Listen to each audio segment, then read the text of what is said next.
Hey, what's good, YouTube world? Hope everybody. But I know I'm late with this, but I just came from church. I'm hanging out with a buddy of mine, but I'm st- I'm still having a hard time processing what happened last night.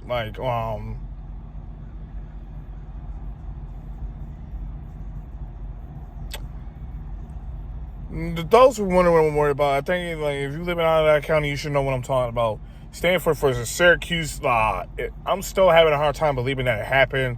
I went to the game last night. I was really expecting New Orleans. I knew Stanford was going to bring something to the table. I knew there could possibly be a trap game for Syracuse, and Stanford was one of them. I didn't think it was going to be a blowout. I thought Syracuse was going to be a close showdown.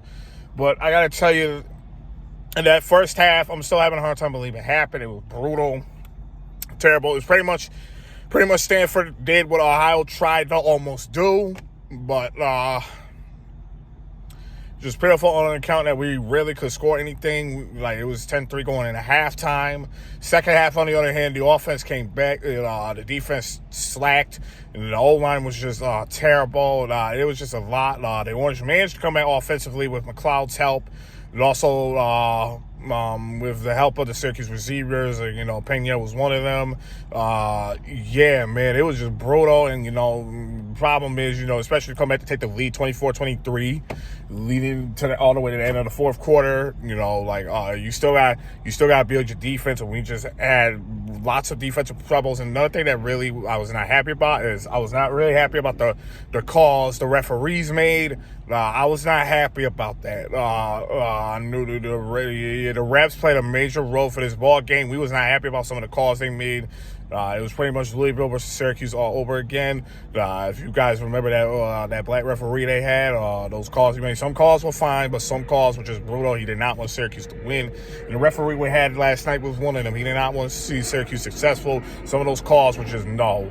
And they didn't bother to review certain calls. But, overall, it was just mostly on Syracuse. We could not execute. It was very disappointing.